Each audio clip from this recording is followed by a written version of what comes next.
আমাদের হিন্দু ভাইরা ইসলামের বিরুদ্ধে একটা অপপ্রচার করে থাকে, এবং সেটা হচ্ছে এটা যে ইসলাম নাকি নারীকে অপমান করেছে, ইসলাম নারীকে শস্য ক্ষেতের সঙ্গে তুলনা করেছে, এবং বলা হয়েছে নারীকে তোমরা যেভাবে ইচ্ছা ব্যবহার করো। ভাই, এটা সরাসরি মিথ্যা কথা। পবিত্র কোরআনে এমন কোনো কথা নেই যেখানে বলা হচ্ছে যে নারী শস্য ক্ষেতের মতো এবং তোমরা তাদেরকে যেভাবে ইচ্ছা ব্যবহার করো। এই যেভাবে ইচ্ছা ব্যবহার করো এই কথাটা পবিত্র কোরআনের কোথাও নেই। তবে নারী শস্য ক্ষেতের মতো এ কথাটা হিন্দু ধর্মে রয়েছে। এ কথাটা সুস্পষ্টভাবে মনুষ্যতে বলা হয়েছে যে নারী শস্য ক্ষেতের মতো।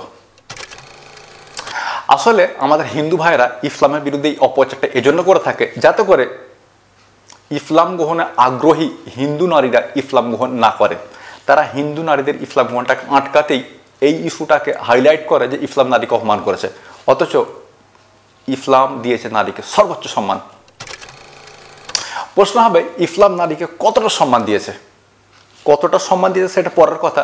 আজকের ভিডিওতে কতটা সম্মান দিয়েছে তার হয়তো 1% আলোচনা করা হয়নি, তবে এই ভিডিওটা দেখলে আপনি বুঝতে পারবেন ইসলাম নারীকে কতটা সম্মান দিয়েছে।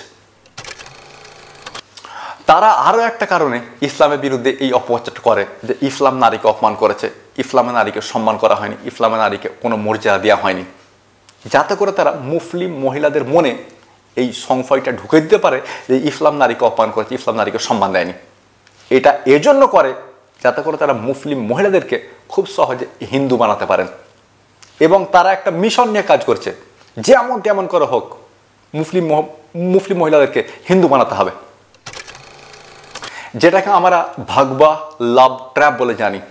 তারা মুসলিম মহিলাদেরকে সোশ্যাল মিডিয়ায় বিভিন্নভাবে ইমপ্রেস করার চেষ্টা করে, তারপর তাকে বুঝিয়ে সুঝিয়ে হিন্দু বানিয়ে দিচ্ছে। এরকম একটা চেষ্টা তারা করে যাচ্ছে। আর এই মিশনেরই একটা অংশ হলো ইসলাম নারীকে অপমান করেছে, হিন্দু ধর্ম দিয়েছে নারীকে সর্বোচ্চ সম্মান, এত মুসলিম মহিলারা তোমরা হিন্দু হয়ে যাও। আর এটা শুধু আমি বলছি এমনটা নয়, বহু হিন্দু পণ্ডিত একথা স্বীকার করছে, বহু হিন্দুবাদী নেতা একথা স্বীকার করেছে যে তারা শত শত হাজার হাজার মহিলাকে তারা হিন্দু বানিয়েছে। সেদিনই এক নেতার ভিডিও দেখছিলাম, তিনি বললেন যে আমি 10 লক্ষ মহিলাকে হিন্দু বানিয়েছি। প্রশ্ন হবে পবিত্র কোরআনে এটা বলা হয়েছে যে নারী হলো শস্য ক্ষেতের মতো। হ্যাঁ, এটা বলা হয়েছে, কিন্তু এটা বলে ইসলাম নারীকে অপমান করেনি, এটা বলে ইসলাম নারীর সম্মান বাড়িয়ে দিয়েছে। প্রশ্ন হবে কিভাবে? এর জন্যই তো আপনাকে ভিডিওটা দেখতে হবে। এখন আমার দর্শকদের কাছে আবেদন এবং অনুরোধ একটাই, এবং সেটা হচ্ছে এটা যে আপনারা ভিডিওটা বেশি বেশি শেয়ার করুন। দিনের স্বার্থে, ইসলামের স্বার্থে ভিডিওটা বেশি বেশি শেয়ার করুন। যদি আল্লাহ সুবহানাহু ওয়া তাআলাকে ভালোবেসে থাকেন, যদি মুহাম্মদ সাল্লাল্লাহু আলাইহি ওয়াসাল্লামের উম্মত হয়ে থাকেন, তাহলে এই ধরনের ভিডিওকে শেয়ার না করে আপনি থাকতে পারেন না।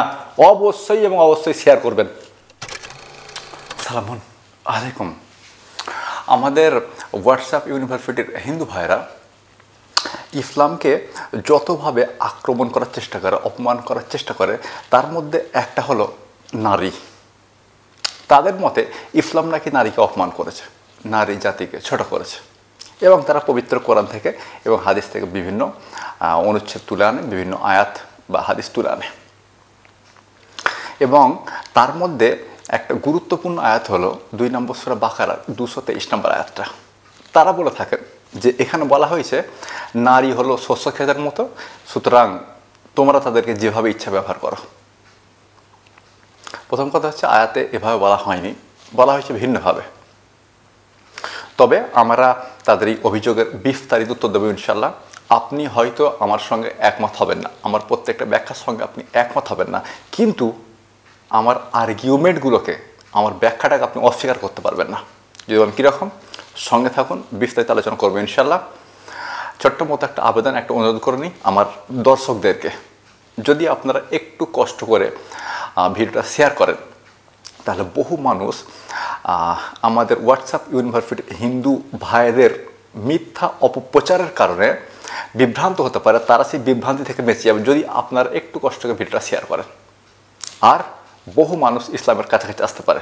মনে রাখবেন, তারা এটাই চেষ্টা করে, মানে হোয়াটসঅ্যাপ ইউনিভার্সিটির হিন্দু ভাই এটাই চেষ্টা করে যে যাতে করে হিন্দু নারীদের ইসলাম গ্রহণটাকে আটকানো যায়।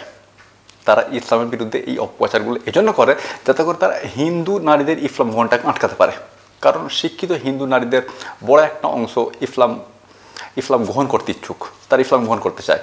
তারা তাদের ইসলাম গ্রহণটাকে আটকাতে এবং মুসলিম মহিলাদের মনে ইসলামের প্রতি সংশয় তৈরি করতে, মুসলিম মহিলাদের মনে ইসলামের প্রতি সংশয় তৈরি করতে তারা এই ধরনের মিথ্যাচারগুলো করে থাকে, যে ইসলাম নারীকে ছোট করেছে, ইসলাম নারীকে ছোট করেছে, ইসলাম নারীকে ছোট করেছে। বাস্তবিক এমনটা নয়। প্রশ্ন হবে তাহলে কেমনটা? পবিত্র কোরআন 2 নম্বর সূরা বাকারা 223 নম্বর আয়াতে ঠিক এভাবে বলা হচ্ছে, নিসাউকুম হারসুলাকুম, তোমাদের স্ত্রীরা তোমাদের শস্য ক্ষেতের মতো। নিসাউকুম হারসুলাকুম ফাতু হারসাকুম আন্নাসিতুম, সুতরাং তোমরা তোমাদের শস্য ক্ষেতে যেভাবে ইচ্ছা গমন করো, যেভাবে ইচ্ছা ব্যবহার করো নয়, যেভাবে ইচ্ছা গমন করো। প্রশ্ন হবে এখানে নারীকে শস্য ক্ষেত বলাটাই হলো কেন? যদি না বলা হতো তাহলে ঝামেলাই হতো না। নারীকে তো শস্য ক্ষেত বলা হয়েছে, এখন যেভাবে ইচ্ছা ব্যবহার করো, যেভাবে ইচ্ছা গমন করো, তাতে কি আর যায় আসে? অনেক কিছু যায় আসে। আপনি শুধু জাস্ট মনোযোগ সহকারে শুনতে থাকুন। আল্লাহ তাআলা বলছেন নিসাউকুম হারসুলাকুম, তোমাদের স্ত্রীরা তোমাদের শস্য ক্ষেতের মতো। যদি নারীকে শস্য ক্ষেত বলে পবিত্র কোরআন নারীকে অপমান করে থাকে, তাহলে একই বক্তব্য হিন্দু ধর্মেও রয়েছে। মনুস্মৃতি খুলুন 9 নম্বর অধ্যায় 33 নম্বর শ্লোক। আপনি এখানে দেখুন মনুস্মৃতি 9 নম্বর অধ্যায় 33 নম্বর শ্লোক, সেখানে নারীকে শস্য ক্ষেতই বলা হয়েছে। সুতরাং যদি পবিত্র কোরআন নারীকে শস্য ক্ষেত বলে নারীর অপমান করে থাকে, তাহলে একই অপমান হিন্দু ধর্ম করেছে। ব্যাপারটা তাই নয় কি? আমার আর্গুমেন্টগুলোর সঙ্গে আপনি একমত না হলেও আপনি দ্বিমত পোষণ করতে পারবেন না। আমার আর্গুমেন্টগুলোকে আপনি মেনে না নিলেও, আমার ব্যাখ্যাগুলোকে আপনি মেনে না নিলেও আপনি অস্বীকার করতে পারবেন না। যদি নারীকে শস্যক্ষেত বলার কারণে নারীর অপমান হয়ে থাকে এবং পবিত্র কোরআন নারীকে অপমান করে থাকে, তাহলে একই অপমান হিন্দু ধর্ম করেছে। মনুস্মৃতিতে পরিষ্কারভাবে বলা হয়েছে নারী তোমাদের শস্যক্ষেতের মতো। এখন কি বলবেন? আমার 2 নম্বর আর্গুমেন্ট আমি সব নোট করে নিয়ে চলেছি, জানেন তো, কারণ আমার ভিডিওতে সাধারণত কোনো কাটকুট থাকে না, মানে এডিটিং থাকে না বললেই চলে। সুতরাং এটা অনেকটা লাইভ ইভেন্টের মতো। আমি যদি কিছু মিস করে যাই সেটা আমি আর এতে জুড়তে পারবো না।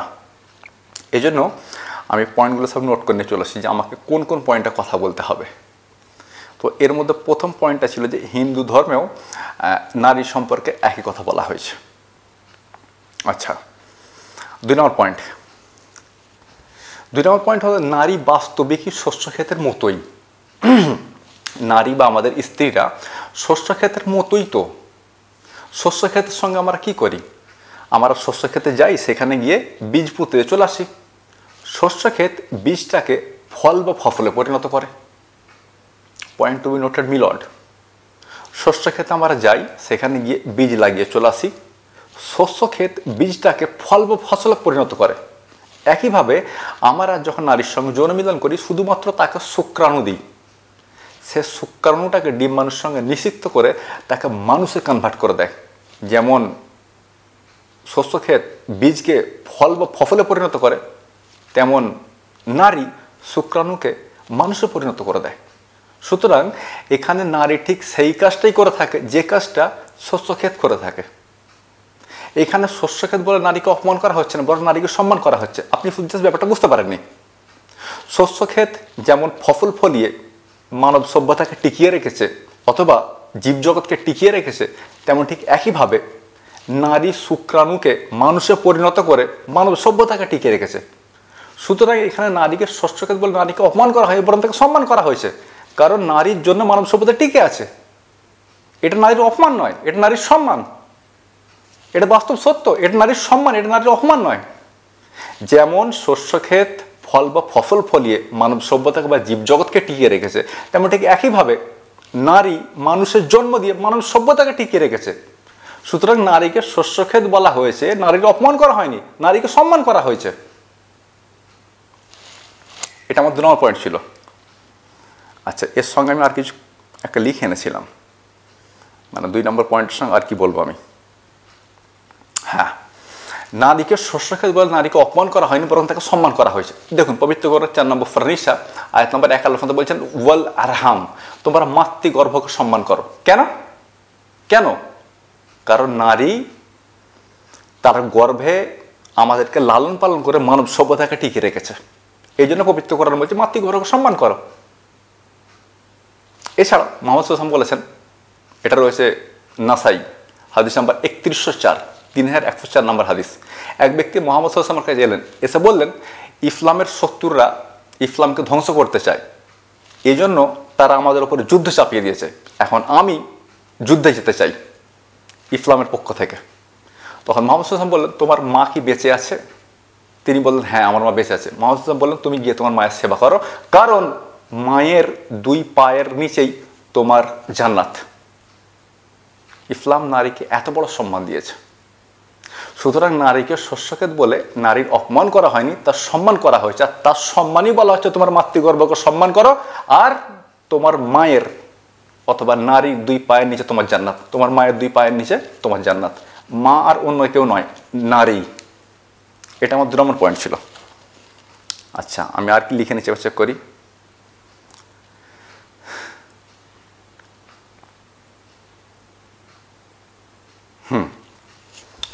আসলে এখানে একটা প্রবাদের ব্যবহার করা হয়েছে, অর্থাৎ এই যে বলা হচ্ছে নিসায়কুম হারসিলাকুম, তোমাদের ইফতে তোমাদের শস্যক্ষেত, এটা অবশ্যই একটা প্রবাদ। ফাতু হারসাকুম আন্না সিতুম, এত তোমাদের শস্যক্ষেত তোমার যেভাবে ইচ্ছা গমন করো, এটা আসলে একটা প্রবাদ। যেমন প্রবাদ বলতে গেলে পবিত্র কোরআনে বহু প্রবাদের ব্যবহার করা হয়েছে, এবং এই সম্পর্কে পবিত্র কোরআনে আয়াত রয়েছে। 18 নম্বর সূরা কাহাফ আয়াত নম্বর 54 এবং 39 নম্বর সূরা জুমার আয়াত নাম্বার 27 একই ধরনের বক্তব্য রয়েছে, আপনি খুলে চেক করে নিন না। আল্লাহ সুবহানাহু বলছেন যে ওয়ালাকাদ দারাবনা লিন-নাস ফি হাযাল কুরআন মিন কুল্লি মাসাল, আমরা এই কোরআনে মানুষকে বহু উদাহরণের সাহায্যে, বহু রকম উদাহরণের সাহায্যে, বহু প্রবাদ ব্যবহার করে বুঝিয়েছি। আমরা মানুষের জন্য এই কোরআনে ব্যবহার করেছি বহু ধরনের প্রবাদ, বহু ধরনের উদাহরণ। তো পবিত্র কোরআনে বহু ধরনের প্রবাদের ব্যবহার করা হয়েছে, তার মধ্যে এটা একটা প্রবাদ যে নিসাকুম হারসুলাকুম ফাতু হারসাকুম আন্না সিতুম, তোমাদের ইফতিরা তোমাদের শস্যক্ষেতের মতো এবং নিজেদের শস্যক্ষেতে তোমরা যেভাবে ইচ্ছা গমন করো। এটা একটা প্রবাদ। যদি প্রবাদ বলতে গেলে কীরকম প্রবাদ, যেমন ধরেন পবিত্র কোরআন যদি পড়েন, যেখানে দেখবেন দান সম্পর্কিত আয়াত আছে, দান সম্পর্কিত আয়াত, সেখানে দেখবেন বলা হয়েছে যে দান কাকে কাকে করা যাবে। তো দান করা যাবে ইয়াতিমকে, ইয়াতিম মানে অনাথদেরকে, মিসকিনকে, গরিবকে, আর ইবনুস সাবিলা। যেখানে মিসকিনের কথা এসছে, গরিবের কথা এসছে দান প্রসঙ্গে, যেখানে মিসকিনের কথা এসছে, গরিবের কথা এসছে, সেখানে ইবনুস সাবিলা শব্দটা ব্যবহার করা হয়েছে। এর বাংলা অনুবাদ করা হয়ে থাকে মুসাফির। অ্যাকচুয়াল ইবনুস সাবিলা অর্থ মুসাফির নয়, এটা প্রাচীন যুগের অনুবাদ। ইবনুস সাবিলা কথার অর্থ, অ্যাকচুয়াল অর্থ হচ্ছে রাস্তার পুত্র, কিন্তু রাস্তার তো পুত্র হয় না। রাস্তার কি পুত্র হয়, এটা কি সম্ভব? পবিত্র কোরআন বলছে ইবনুস সাবিলা, রাস্তার পুত্র। রাস্তার পুত্র মানে যাদের ঠিকানা রাস্তা, যাদের বাড়ি ঘরদর কিছু নেই, তাদেরকে পবিত্র কোরআন বলছে ইবনুস সাবিলা বা রাস্তার পুত্র। এটা একটা প্রবাদ। এগুলো অ্যাকচুয়াল অর্থে ব্যবহার করা হয়নি, এটা ভিন্ন অর্থে ব্যবহার হচ্ছে, অর্থাৎ মূল শব্দের অর্থ সম্পূর্ণ ভিন্ন। ইবনুস সাবিলা, রাস্তার পুত্র। রাস্তার কি পুত্র হয় না? এখানে আসলে বলা হচ্ছে এটা যাদের ঠিকানা, যাদের ঘরদোর রাস্তা, এখানে তাদেরকে রাস্তার পুত্র বলা হচ্ছে। এটা একটা উদাহরণ, এটা একটা প্রবাদ। তেমন একইভাবে নিসাউকুম হারসুলাকুম, এটা একটা প্রবাদ। ফাতু হারসাকুম আন্না সিতুম, এটা একটা প্রবাদ। তোমাদের ইফতিরা তোমাদের শস্যক্ষেতের মতো, এত নিজেদের শস্যক্ষেতে তোমার যেভাবে ইচ্ছা গমন করো, এটা একটা প্রবাদ। প্রশ্ন হবে কেমন প্রবাদ? আমি একবার দেখে নিই। আসলে আমি বারবার দেখছি যাতে কোনো পয়েন্টে মিস করে না যাই। আচ্ছা, কেমন প্রবাদ, এটা জানার জন্য আর একটা শানে নজুলটা একটু জানতে হবে। প্রশ্নটা শানে নজুল বলতে গেলে কী জিনিস এটা? শানে নজুল মানে হচ্ছে আয়াতটা নাজিল কেন হলো, কোন কারণে আয়াতটা নাজিল হলো, সেই প্রেক্ষাপটটা জানলে আপনি বুঝতে পারবেন এটা কেমন প্রবাদ। ঘটনা হচ্ছে এরকম, ইহুদিরা বলতো যে যদি স্ত্রীকে সামনে থেকে যৌনমিলন করা হয়, যদি স্ত্রীর সামনে থেকে, মানে স্ত্রী শুয়ে আছে আপনি তার ওপরে শুয়ে পড়লেন, এভাবে যদি যৌনমিলন করা হয় তাহলে তো সন্তান সুস্থ জন্মায়, তাহলে সুস্থ সন্তান জন্মায়। কিন্তু যদি আমরা ডগি স্টাইলে, কুকুরের স্টাইলে যৌনমিলন করি, অর্থাৎ স্ত্রীকে হাঁটু গেড়ে বসিয়ে দিয়ে যেভাবে কুকুরের স্টাইলে যৌনমিলন হয় আর কি, জানেন তো, মানে কুকুররা যেভাবে যৌনমিলন করে জানেন, ওই স্টাইলে, ওটাকে ডগি স্টাইল বলা হয়। ইহুদিরা বলতো যদি ডগি স্টাইলে যৌনমিলন করা হয়, অর্থাৎ স্ত্রীর পিছন দিক থেকে তার সঙ্গে শারীরিক সম্পর্ক করা হয়, তখন নাকি সন্তান টেরা হয়। এটা ইহুদিদের বক্তব্য ছিল। যদি সামনে থেকে যৌনমিলন হয় তাহলে সন্তান সুস্থ হয়, যদি পিছন থেকে যৌনমিলন হয় বা ডগি স্টাইলে যৌনমিলন হয়।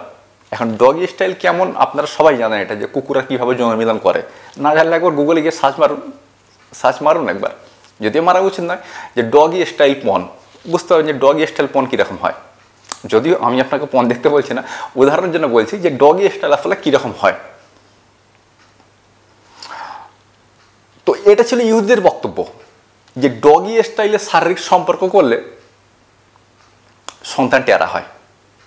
সেই প্রেক্ষিতেই আয়াতটা নাজিল হয়। আয়াতে বলা হচ্ছে নিসায়াকুম হারসুলাকুম ফাত হারসুকুম আন্না সিতুম, তোমাদের স্ত্রীরা তোমাদের শস্যক্ষেতের মতো, যেভাবে ইচ্ছা গমন করো। এই যে গমন করো শব্দটা ব্যবহার করা হচ্ছে, গমন করো, গমন করো মানে বাংলায় মানে হচ্ছে শারীরিক সম্পর্ক করো। গমন শব্দটার বাংলা অর্থ হচ্ছে শারীরিক সম্পর্ক করো। গমন শব্দটা বাংলা, কিন্তু তার বাংলা অর্থ হচ্ছে শারীরিক সম্পর্ক করো। আপনি বুঝতে পারছেন? প্রশ্ন হবে গমন শব্দটা বাংলা, ফের তার অর্থ শারীরিক সম্পর্ক, ব্যাপারটা কীরকম নয়? যেমন ধরুন আমি আপনাকে বললাম নিক্ষেপিত নিশিবন, নিক্ষেপিত নিশিবন ফিরিয়ে নেওয়া অসমীচীন, বাংলায় বলেছি কিন্তু আপনি কিছুই বুঝতে পারেননি। এই জন্য বুঝতে পারেননি কারণ এটা অতি ভদ্র বাংলা, এটা অতি শুদ্ধ বাংলা। নিক্ষেপিত নিশিবন, নিশিবন মানে থুতু, থুতু। নিক্ষেপিত নিশিবন মানে যে থুতু ফেলে দেওয়া হয়েছে ফিরিয়ে নেওয়া অসমীচীন, তাকে চেটে আবার জিভে ঢুকিয়ে নেওয়া বা মুখে ঢুকিয়ে নেওয়া এটা অসম্ভব ব্যাপার। নিক্ষেপিত নিশিবন ফিরিয়ে নেওয়া অসমীচীন, এটা বাংলা শব্দ, কিন্তু তাও আপনি বুঝতে পারেননি কারণ এটা অতি বাংলা, মানে অতি শুদ্ধ বাংলা। তবে একইভাবে গমন করো শব্দটার বাংলা অর্থ হচ্ছে স্ত্রীর সঙ্গে শারীরিক সম্পর্ক করো।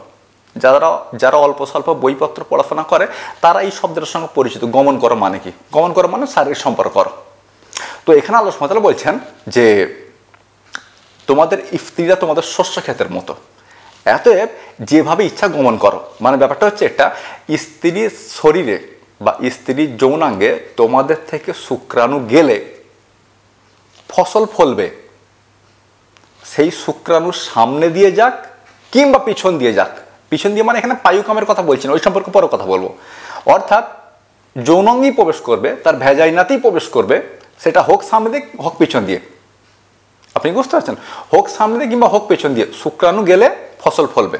এই জন্য বলা হচ্ছে তোমাদের স্ত্রীরা তোমাদের শস্য ক্ষেতের মতো, যেভাবে ইচ্ছা গমন করো। মানে চাইলে সামনে দিয়ে শারীরিক সম্পর্ক করো কিংবা পিছন দিয়ে, মানে ডগি স্টাইলে, তাতে সন্তান টেরা হবে না।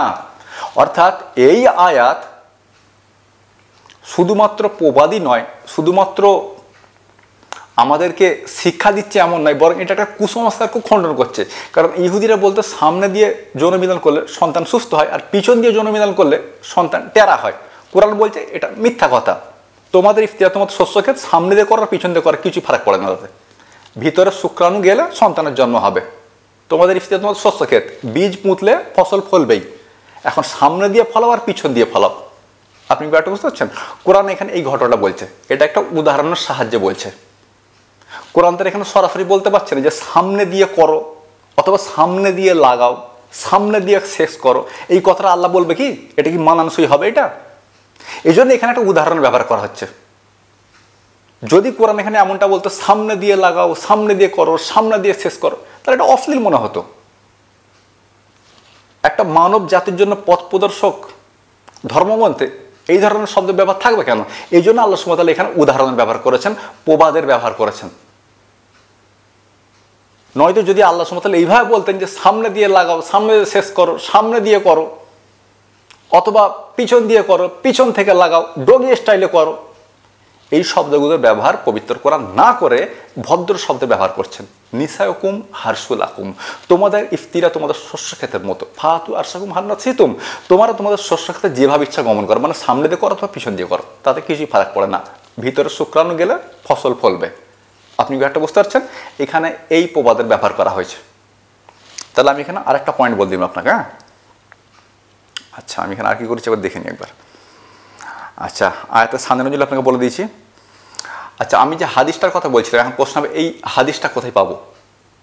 যেখানে ইহুদিরা বলতো যে সামনে দিয়ে সেক্স করলে সন্তান সুস্থ হয়, পিছন দিয়ে করলে সন্তান টেরা হয়, এটা কোথায় পাবো? এটা হচ্ছে ইবনে মাজাহ হাদিস নাম্বার 1925। আমি হাদিস নাম্বারটা বলেছি কি ভুলে গেছি, যদি না বলে থাকি তো নোট করে নেন, 1925। আচ্ছা, আয়াতটা কুসংস্কার খণ্ডন করেছে, এটা বলে দিয়েছি। শেষ অংশটা সবচেয়ে বেশি গুরুত্বপূর্ণ। যেই অংশটা আমি এখন বলতে চলেছি এই অংশটা সবচেয়ে বেশি গুরুত্বপূর্ণ, মানে এই উত্তরটা আপনি কখনোই অস্বীকার করতে পারবেন না। তো কোন উত্তর? এবার দেখুন যে নারীকে শস্যক্ষেত বলে নারীর সম্মান কতটা বাড়ানো হয়েছে। আপনি শুধু জাস্ট কল্পনা করুন, নারীকে শস্যক্ষেত বলে নারীর সম্মান কতটা বাড়ানো হয়েছে। দাবি করা হয় যে নারীকে শস্যক্ষেত বলে নারীর অপমান করা হয়েছে, কিন্তু বাস্তবে তার সম্মান করা হয়েছে। একটা সম্মান দেখিয়ে এসেছে যে কীভাবে সম্মান করা হয়েছে, কারণ নারীর জন্যই নারীর শস্যক্ষেত বলে আজকে মানব সভ্যতা টিকে আছে। এটা তো একটা সম্মান, আর এই সম্মানের মূল্যায়নও করেছে পবিত্র কোরআন। বলেছে তোমার মাতৃগর্ভকে সম্মান করো। মোহাম্মদ সাল্লাল্লাহু আলাইহি ওয়াসাল্লাম বলেছে তোমার দুই মায়ের পায়ের নিচে তোমার জান্নাত। অর্থাৎ নারীর এই ভূমিকাকে পবিত্র কোরআন মূল্যায়নও করেছে। তো আর কিভাবে সম্মান করেছে? আচ্ছা, শস্যক্ষেত, নারীকে শস্যক্ষেত বলা হয়েছে। শস্যক্ষেত মানে কি? নারীকে শস্যক্ষেত বলা হয়েছে, কিন্তু শস্যক্ষেত মানেটা আসলে কি? মানে শস্যক্ষেত জিনিসটা কি? শস্যক্ষেত জিনিসটা হলো মাটি। মানে শস্যক্ষেতের অন্য কিছু নয়, শস্যক্ষেত মাটি। আমি কি ঠিক বলছি? শস্যক্ষেত মাটি তো হয় নাকি পাথর? মাটি, শস্যক্ষেত মাটি। পবিত্র কোরআনে বলা হচ্ছে, বহু আয়াত এটা বলা হয়েছে, আল্লাহ সুবহানাহু ওয়া তাআলা আদমকে সৃষ্টি করেছেন মাটি থেকে। নারী হলো শস্যক্ষেত, শস্যক্ষেত মাটি। আল্লাহ আদমকে সৃষ্টি করেছে মাটি থেকে। আরেকবার বলি, নারী হলো শস্যক্ষেত, শস্যক্ষেত মাটি। আল্লাহ আদমকে সৃষ্টি করেছে মাটি থেকে। পবিত্র কোরআনে বহু আয়াত রয়েছে এই সম্পর্কে।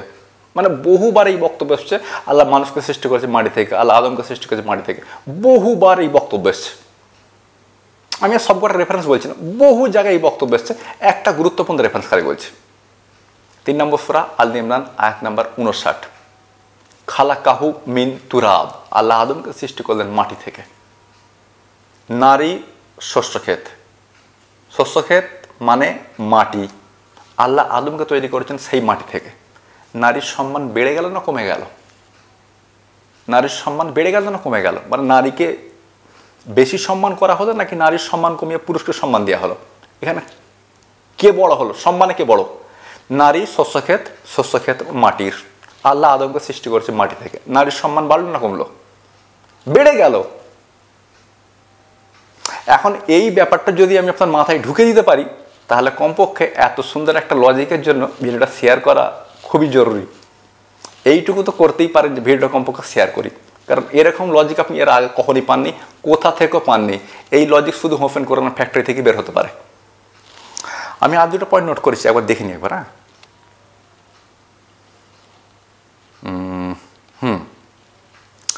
এই আয়াত আর কি বলা হচ্ছে যেগুলো আপনাকে ইসলাম বিদ্বেষীরা বলে না। ইসলাম বিদ্বেষীরা আপনাকে উল্টোটা বলে যে পবিত্র কোরআনে নাকি পরিবার পরিকল্পনা নেই, অথবা ইসলামে পরিবার মানে বলতে পারছি। তারা বলে থাকে যে ইসলামে নাকি পরিবার পরিকল্পনা বলে কিছু নেই, ফ্যামিলি প্ল্যানিং বলে ইসলামে কিছু নেই। তো এই আয়াতে ফ্যামিলি প্ল্যানিং সম্পর্কে কথা বলা হচ্ছে। আল্লাহ তাআলা বলছেন যে ওয়াকাদ্দিমুলি আনফুসিকুম, ওয়াকাদ্দিমুলি আনফুসিকুম, এবং তোমরা তোমাদের ভবিষ্যৎ সম্পর্কে চিন্তা ভাবনা করো। মানে শুধুমাত্র নারীর সঙ্গে যৌনমিলনই করো না, বরং ভবিষ্যৎ সম্পর্ক চিন্তা ভাবনা করো। নারী তোমাদের শস্যক্ষেত, সামনে থেকে করে পিছন দিয়ে করে তাতে কিছু যায় আসে না, কিন্তু ভবিষ্যৎ পরিকল্পনা করো। ওয়াকাদ্দিমু আনফুসিকুম, তোমরা তোমাদের ভবিষ্যৎ পরিকল্পনা করো। অর্থাৎ গমন করলে সন্তান হওয়ার সম্ভাবনা রয়েছে, সেই সন্তানকে কীভাবে খাওয়া দাওয়া করাবে, কীভাবে বড় করবে, কীভাবে লালন পালন করবে, সেই সম্পর্কে চিন্তা ভাবনা করো। ওয়াকাদ্দিমু লি আনফুসিকুম, তোমরা পরিবার পরিকল্পনা করো, ভবিষ্যৎ পরিকল্পনা করো। আয়াতে আর একটুখানি যেটা বলা হচ্ছে সেটা আমি আপনাকে বলে দিতে চাইব। ওয়াত্তাকুল্লাহ, তোমরা অপকর্ম থেকে দূরে থাকো, অথবা আল্লাহর জন্য তাকওয়া অবলম্বন করো। তাকওয়া মানে অপকর্ম থেকে দূরে থাকা। প্রশ্ন হবে এখানে কোন অপকর্মের কথা বলা হচ্ছে? এখানে পায়ুকাম সম্পর্কে কথা বলা হচ্ছে। পায়ুকাম সাধারণভাবে আমার স্ত্রীদের পেশাবের অঙ্গে আমাদের পেশাবের অঙ্গটা প্রবেশ করাই, মানে স্ত্রীদের ভেজাই নাই আমাদের পেনিস প্রবেশ করাই, মানে স্ত্রীদের পেশাবের অঙ্গে আমাদের পেশাবের অঙ্গটা প্রবেশ করাই। কিন্তু আর এক ধরনের যৌন মিলন আছে, স্ত্রীদের পায়খানার অঙ্গে, স্ত্রীদের পায়খানার রাস্তায় আমাদের পেনিস প্রবেশ করায়, এমন মানুষ এই দুনিয়াতে রয়েছে। এটাকে বলা হয় বাংলায় পায়ুকাম। এটাকে ইংরেজি কি বলে আমি ঠিক এই মুহূর্তে মনে করতে পারছি না, কিন্তু এটাকে বাংলায় বলা হয় পায়ুকাম। এখানে পায়ুকাম নিষিদ্ধ করা আছে। ওয়াত্তাকুল্লাহ, তোমরা অপকর্ম থেকে দূরে থাকো। কোন অপকর্ম? মানে কোন অপকর্ম? স্ত্রীদের পায়খানার রাস্তায় তোমাদের যৌনাঙ্গ প্রবেশ করিও না, তোমাদের পুরুষাঙ্গ প্রবেশ করিও না। এভাবে যৌনমিলন করে পৃথিবীতে বহু লোক রয়েছে। গুগলে গিয়ে সার্চ করে দেখতে পাবেন। আমি আপনাকে উৎসাহিত করছি না সার্চ করার ব্যাপারে, সরকারের নজর রাখতে পারেন, করা উচিত নয়, কিন্তু উদাহরণের জন্য বলছি যে পায়ুকাম করা হয় এমন মানুষের সংখ্যা পৃথিবীতে প্রচুর যারা পায়ুকাম করে। পবিত্র কোরআনের মোহাম্মদ সাল্লাল্লাহু বলছেন, এটি ইবনে মাজাহ হাদিস নাম্বার 1924, তোমরা স্ত্রীদের মলদ্বারে বা স্ত্রীদের পায়খানার রাস্তায় তোমাদের পুরুষাঙ্গ বা তোমাদের পেনিস প্রবেশ করিও না। তোমরা যেভাবে ইচ্ছা শারীরিক সম্পর্ক করো, উঠে দাঁড়িয়ে বসে শুয়ে কাত হয়ে আরও যেভাবে ইচ্ছা হয় সেভাবে শারীরিক সম্পর্ক করো স্ত্রীর সঙ্গে, কিন্তু স্ত্রীর পায়খানার রাস্তায় তোমাদের পেনিস প্রবেশ করাবে না, এটা হারাম। যদি কেউ করায় 3904 আবু দাউদ হাদিস নাম্বার 3904, যদি কেউ করায় তখন সে কাফির বলে গণ্য হবে। স্ত্রীর পায়খানার রাস্তায় পেশাবের অঙ্গ প্রবেশ করানো গুনাহ আর কাফের হয়ে যাবে যদি কেউ এমনটা করে থাকে। ওকে, চলুন, আমার মনে হয় আমি আমার বক্তব্যটা কমপ্লিট আপনার সামনে তুলে ধরতে পেরেছি। কতটা আপনাকে বোঝাতে পেরেছি সেটা পরের কথা, আপনি আমার সঙ্গে কতটা একমত হবেন সেটা পরের কথা, কিন্তু আপনি আমার সঙ্গে দ্বিমত হতে পারবেন না, আমার আর্গুমেন্টগুলোকে আপনি অস্বীকার করতে পারবেন না। আমি ভুল বলছি? আরে ভাই, আমি ভুল এত সহজে বলি না। চলুন ভিডিওটা একটু শেয়ার করে দিন কষ্ট করে। বহু মানুষ আপনার একটা শেয়ারের ফলে ইসলামে ফিরে আসতে পারে, যারা ইসলামের প্রতি সন্দেহভাজন হয়ে পড়েছিল, যারা ইসলামের প্রতি সংশয় ছিল, আপনার একটা শেয়ারের ফলে তারা ইসলাম ফিরে আসতে পারে। সুতরাং একটু কষ্ট করে ভিডিওটা শেয়ার করুন।